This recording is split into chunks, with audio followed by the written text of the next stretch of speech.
Hi, everyone. Well, really happy to see that all of you survived the 3-day conference and still have the energy to be here, so thank you very much for that.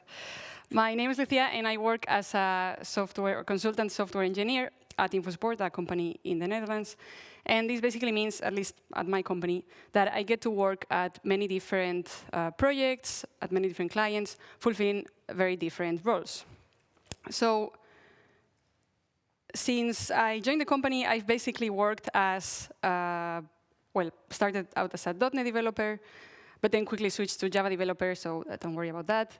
I've been a data scientist at several projects, a data engineer, kind of, and yeah, lately a DevOps engineer, so yeah, you get it. And this translates very well to my personal life, because I'm what some people like to call a serial hobbyist. So since I was, I guess, around 12 years old, I've been a video game developer, a guitar player, bass guitar player, short film director, drummer, and as of late, a DJ.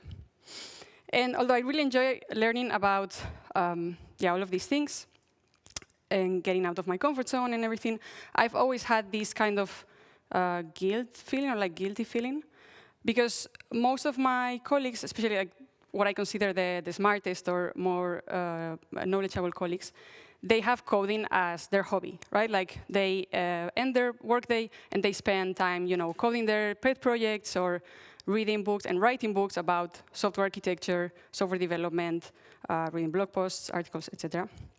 And I don't do that as much or as often as them. So yeah, I always feared that maybe I was falling a bit behind because of this. But do you know this feeling when you're trying to solve a bug, right, and you're stuck there for hours, you start getting really frustrated, and at some point you're like, okay, I'm done with this, I'm gonna leave, maybe take a break, go for a walk, or maybe leave it for tomorrow. And then when you come back, the answer is right there in front of your eyes, right? And it also tends to be a very silly error, but no one needs to know about that. Well, it turns out that according to research, it has been proven that taking breaks allows our brain to relax and recharge, which we know that, right? But it actually significantly increases productivity and creativity. Even a 5-minute break can help restore our attention and focus. Was any of you in Simone's talk yesterday about hacking your brain? OK, a few. So maybe you remember that she mentioned, I might get the numbers wrong, but like if we just stand up for a 1-minute break, it already increases the blood flow by like 15%, right? So imagine what a 5-minute break does.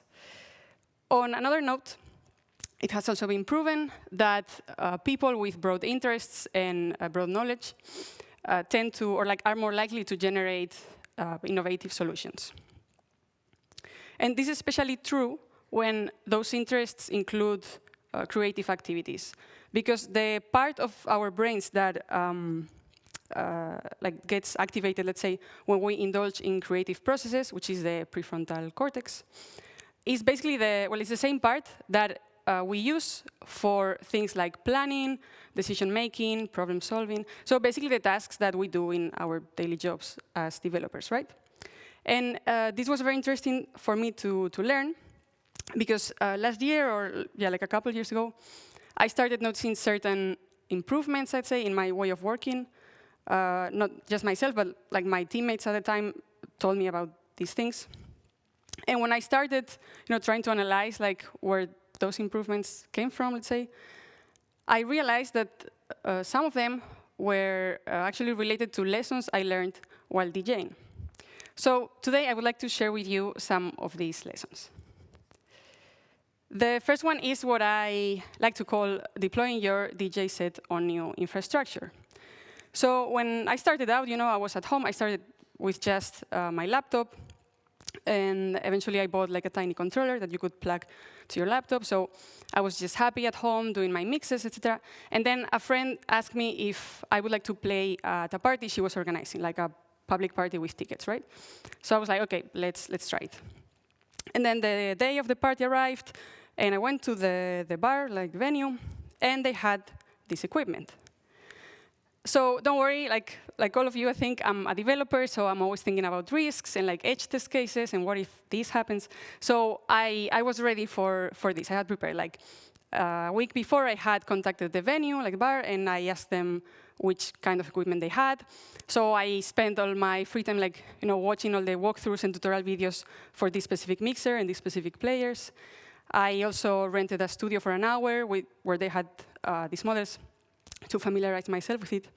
So I thought I was as ready as I could get.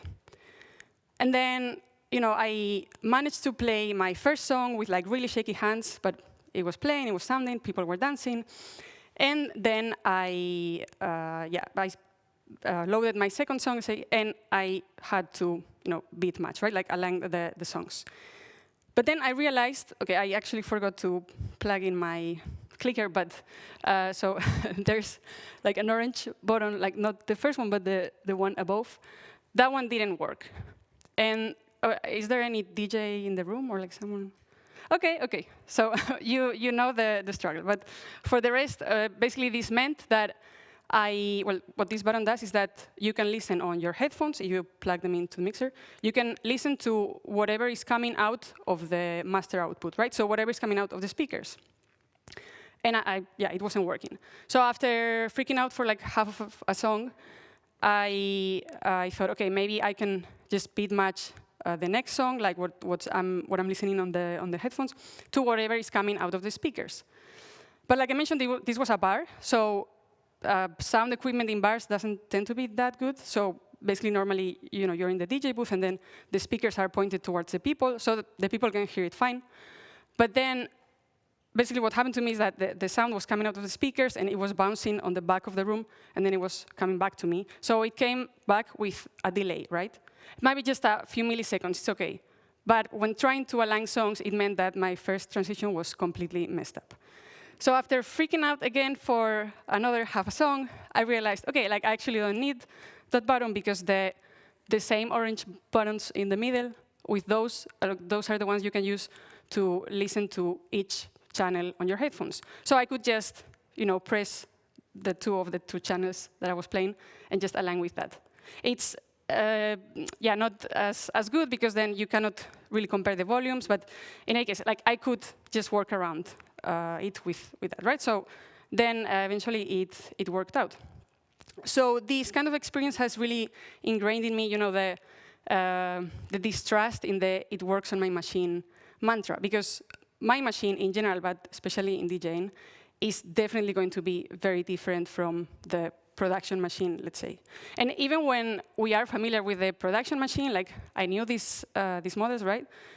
It doesn't tend to work according to specifications, because DJing equipment is quite expensive, and most bars don't have the budget to replace it. So, when all of these DJs come and abuse the system and they break something, it just stays broken for years.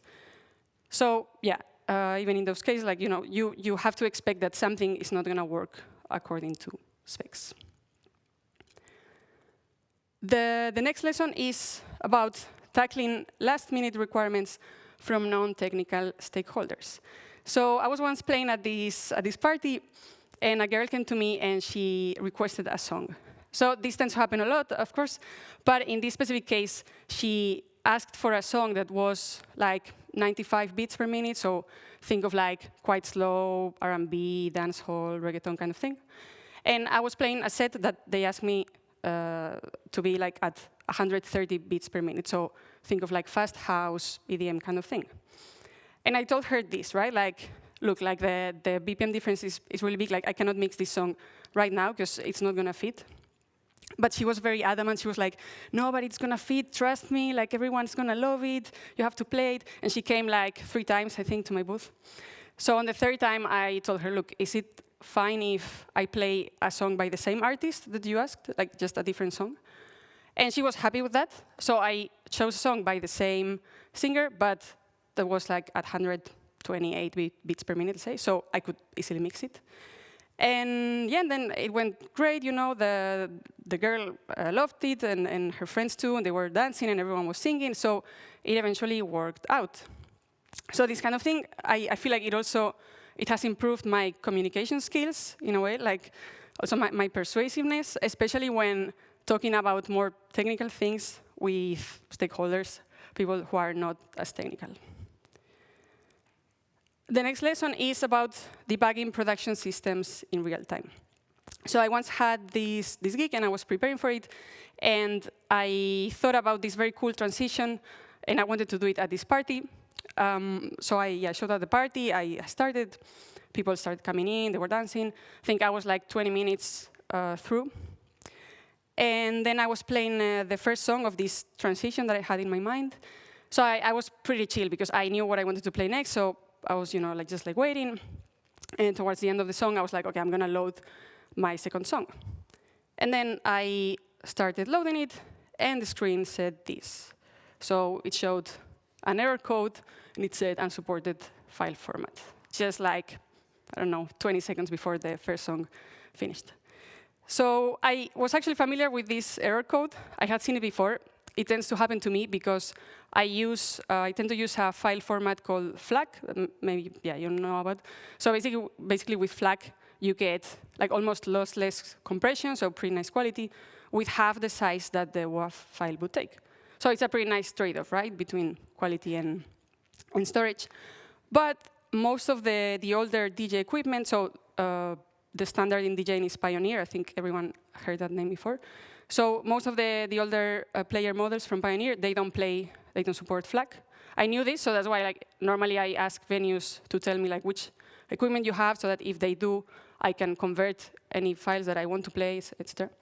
But in this case, I had wrongly assumed that the equipment they had at this venue would play FLAC because it was a new model. But turns out that Pioneer, for newer models, if let's say they release a new range of equipment, the low-budget one, they actually disable some features, including disabling support for certain audio files, so that I guess they force you to buy the more expensive one. So I didn't know, and basically meant that I had to play almost 4-hour gig where half of my music didn't load. But the party had started, so I couldn't just say, I cannot play with these conditions, I'm going to leave. Or I couldn't just bring out my laptop and start converting audio files in the middle of the party. So I just had to improvise and work around that. So this kind of thing has also made me more confident, or more used to, to solving problems in production, let's say, in real time, or working around them without the end users noticing, hopefully. So these are the more, I want to say technical learnings, but more learnings that apply to software development, I'd say. But I also have a couple more related to soft skills. The first one, I know it sounds very cliche, but it's about mistakes. Mistakes in general, they're not such a big deal. Of course, if we delete the production database and all the backups, it is a big deal. But generally speaking, most mistakes are less of a deal than we think. And I had it especially when I started DJing, that if I messed up a transition or it didn't go according to plan or what I had thought, I would get really stressed. And eventually I realized when I asked people, or even other DJs in the room that were playing before or after me, no one really noticed anything, not even the DJs.